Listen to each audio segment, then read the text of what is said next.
Please do like share and subscribe, और कृपया करके इस चैनल को बढ़ाने के लिए आप इसको सब्सक्राइब कीजिए, साथ साथ अपने दोस्तों के बीच में भी इसको शेयर ज़रूर कीजिए। धन्यवाद। अमेरिका में अगले साल 2024 को राष्ट्रपति चुनाव होने हैं। रिपब्लिकन पार्टी की नेता निकी हेली ने अमेरिकी राष्ट्रपति पद के लिए उम्मीदवारी का ऐलान कर दिया है और चुनाव प्रचार की तैयारियां शुरू कर चुकी हैं। हाल ही में हेली ने न्यूयॉर्क पोस्ट के लिए एक ओपिनियन लेख में बताया है कि अगर सत्ता में आती हैं तो वह अमेरिका से नफरत करने वाले देशों को मिलने वाली विदेशी सहायता में 1% की कटौती करेंगी। इसमें चीन, पाकिस्तान और अन्य विरोधी देश शामिल हैं। हेली ने अपने लेख में कहा कि अमेरिका बुरे लोगों को फंडिंग नहीं करेगा। उन्होंने कहा कि जो देश हमसे नफरत करते हैं उनके लिए विदेशी सहायता में कटौती की जाएगी। बाइडेन प्रशासन पर निशाना साधते हुए हेली ने कहा कि अमेरिका हर साल $6 अरब खर्च कर रहा है, जो कि चीन, पाकिस्तान और इराक जैसे देशों को दी जा रही है। अमेरिका ने पिछले कुछ वर्षों में ईरान को $2 बिलियन से अधिक दी मदद, जो अमेरिका से दुश्मनी करता है। हेली ने कहा कि बाइडेन प्रशासन ने पाकिस्तान को सैन्य सहायता भेजना जारी रखा है। वहीं अमेरिकी टैक्स दाताओं का पैसा अभी भी कम्युनिस्ट चीन के पास जलवायु परिवर्तन से जुड़े कार्यक्रमों के नाम पर जा रहा है। हेली ने कहा कि हम बेलारूस तक को मदद भेज रहे हैं, जो कि रूस के राष्ट्रपति व्लादिमीर पुतिन का सबसे करीबी दोस्त माना जाता है। हम कम्युनिस्ट देश क्यूबा को भी मदद भेजते हैं, जहाँ की सरकार ने हमें आतंकवाद का प्रायोजक करार दिया है। हेली ने कहा कि राजदूत के रूप में पाकिस्तान को लगभग $2 बिलियन की सैन्य सहायता में कटौती करने के राष्ट्रपति डोनाल्ड ट्रंप के फैसले का पुरजोर समर्थन किया, क्योंकि वह देश उन आतंकवादियों का समर्थन करता है जो अमेरिकी सैनिकों को मारते हैं। भारतीय अमेरिका नेता निकी हेली ने 15 फरवरी को 2024 रिपब्लिकन राष्ट्रपति पद के नामांकन के लिए अपनी उम्मीदवारी की घोषणा की थी। हेली के बाद एक और भारतीय अमेरिकी स्वास्थ्य सेवा तकनीकी क्षेत्र के उद्यमी विवेक रामास्वामी ने भी 2024 के अमेरिकी राष्ट्रपति चुनाव की घोषणा की थी। जापान के प्रधानमंत्री फूमियो किशिदा ने शुक्रवार को कहा कि वो यूक्रेन पर हमला करने के लिए रूस के खिलाफ नए प्रतिबंधों का एक प्रस्ताव 7 देशों के समूह G7 को सौंपने की योजना बना रहे हैं। रूस यूक्रेन युद्ध का आज 1 साल पूरा हो गया है। किशिदा ऑनलाइन ढंग से आयोजित किए जाने वाले G7 सम्मेलन की मेजबानी करेंगे। किशिदा ने संवाददाता सम्मेलन में कहा कि वो रूस को सैन्य सहायता प्रदान करना बंद करने के लिए अन्य देशों का आह्वान करेंगे।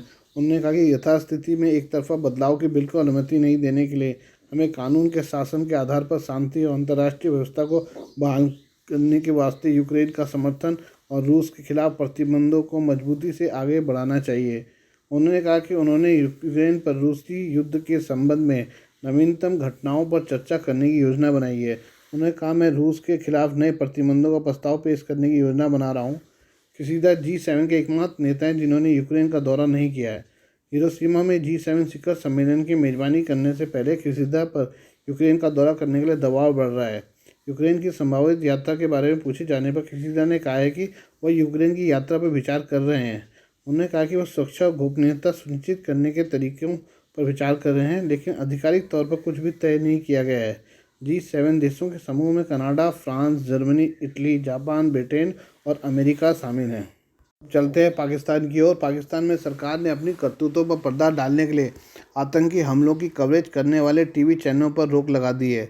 मीडिया रिपोर्ट के अनुसार Pakistan electronic media regulatory authority PEMRA ने समाचार चैनलों को आतंकी हमलों को कवर करने से प्रतिबंधित कर दिया है। रिपोर्ट में कहा गया है कि निर्देश टीवी चैनलों को इलेक्ट्रॉनिक मीडिया आचार संहिता 2015 का पालन करने के लिए पहले के आदेश के बाद आया है। पाकिस्तान स्थित द न्यूज़ इंटरनेशनल न्यूज़पेपर ने बताया कि अधिसूचना में कहा गया है कि यह गंभीर चिंता के साथ देखा गया है कि बार बार निर्देश देने के बावजूद satellite TV channel electronic media आचार संहिता 2015 के प्रावधानों को अक्षरशः पालन करने में असमर्थ हैं। नियामक निकाय ने निर्णय को सही ठहराते हुए कहा कि समाचार चैनल केवल लीड लेने और क्रेडिट लेने के लिए बुनियादी पत्रकारिता मानदंडों और नैतिकता की अनदेखी करते हुए मैराथन प्रसारण का सहारा लेते हैं। निकाय ने कहा है कि अपराध स्थल की लाइव छवियों को प्रसारित करके चैनल पत्रकारिता नैतिकता का उल्लंघन करते हैं। पैमरा ने कहा है कि सैटेलाइट टीवी चैनल और उनके कर्मचारी न केवल उनकी सुरक्षा को लेकर उभयभावी पाए जाते हैं, बल्कि बचाव और युद्ध अभियानों में भी बाधा उत्पन्न करते हैं। ऐसी स्थिति में समाचार चैनलों पर साझा की गई जानकारी मौके पर मौजूद सुरक्षा एजेंसियों से परामर्श किए बिना असत्यापित सट्टा है।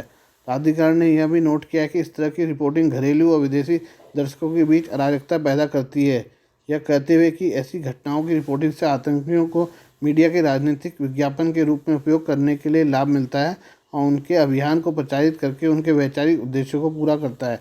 इसके अलावा इस तरह की घटनाओं का मीडिया कवरेज आतंकवादियों को एक विशिष्ट समूह को अपने प्रतिद्वंदियों की तुलना में अपनी ताकत और दुस्साहस दिखाने की अनुमति देकर एक संगठनात्मक लाभ देता है।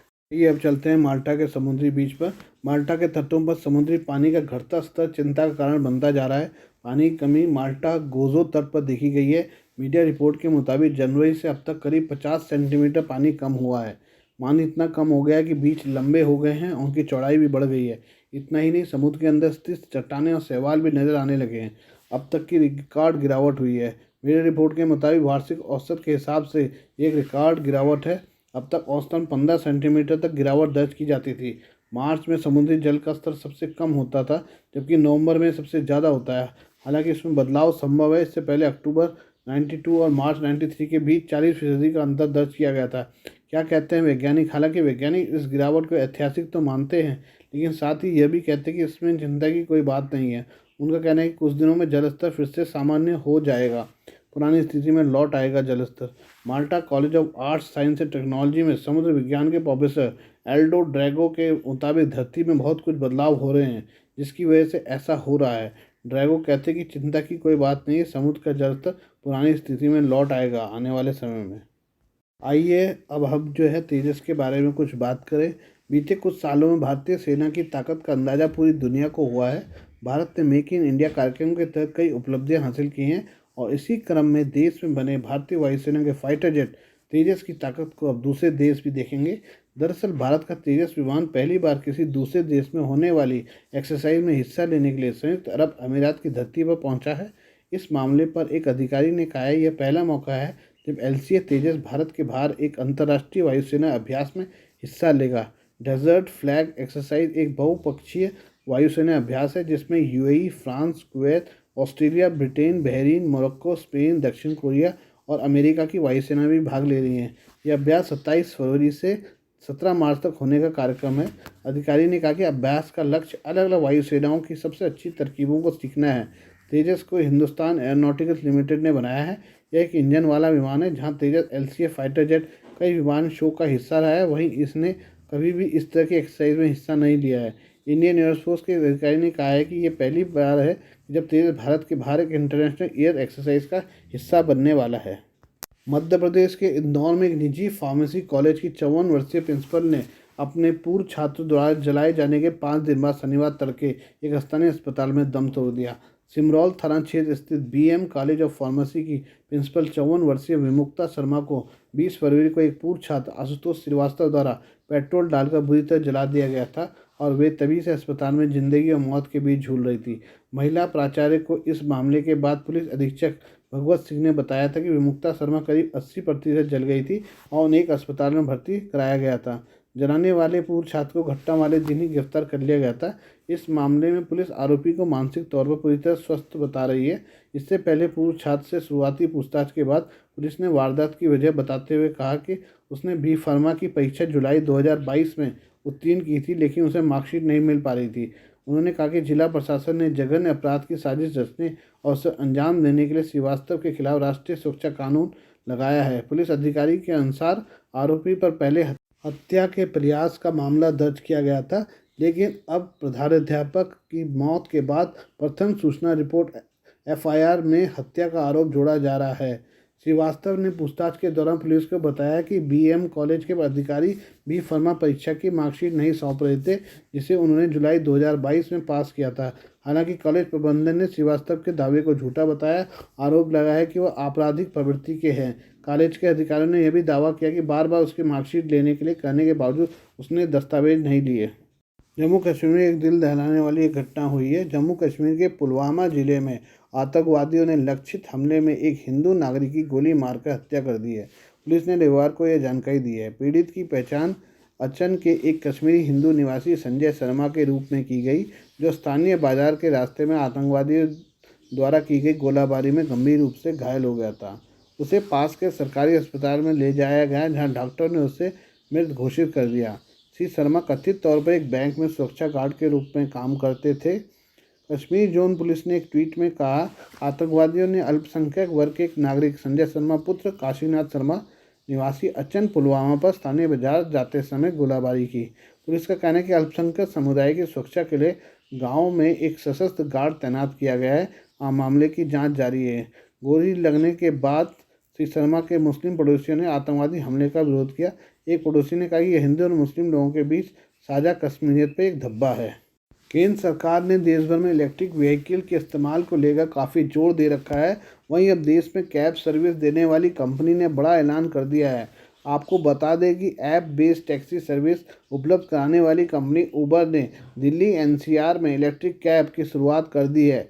भारत में कंपनी के प्रवक्ता का कहना है कि भारत में अग्रणी मोबिलिटी ऐप के रूप में हम भारत सरकार के उत्कृष्ट लक्ष्यों का समर्थन करने के लिए प्रतिबद्ध हैं। आने वाले महीनों में भारतीय शहरों में ज़्यादा इलेक्ट्रिक वाहन उबर इलेक्ट्रिक कैब्स इन इंडिया देखे जा सकते हैं। एक रिपोर्ट के अनुसार भारत अगले कुछ सालों में अपने बेड़े को इलेक्ट्रिक कैब के लिए बढ़ा रहा है। साथ ही उबर ने सही समय पर कदम उठाया है। रिपोर्ट के अनुसार तेल आयात पर निर्भरता कम करने और 2015 के पेरिस जलवायु परिवर्तन समझौते के लिए अपनी प्रतिबद्धता को पूरा करने के लिए वायु प्रदूषण में कटौती करने की केंद्र की प्रतिज्ञा के बीच यह पुश आया है। मालूम हो कि दिल्ली में राज्य सरकार का कहना है कि उसने पूरे शहर में 1000 ईवी चार्जिंग पॉइंट स्थापित किए हैं। भारत में इलेक्ट्रिक व्हीकल को लेकर रुझान धीरे धीरे बढ़ने लगा है। लोग अब इलेक्ट्रिक कारें, टू व्हीलर भी खरीदने लगे हैं।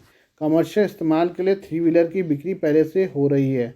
उबर की इस पहल के बाद पूरी संभावना है कि बाकी कंपनियां भी फ्यूचर में। इसलिए अब हम गोल्ड की प्राइस के बारे में बात करें। 22 कैरेट गोल्ड का प्राइस जो इंडिया में इस समय है 10 ग्राम का 51,500 रुपये है और 24 कैरेट गोल्ड का रेट जो है 10 ग्राम का 56,180 रुपये है।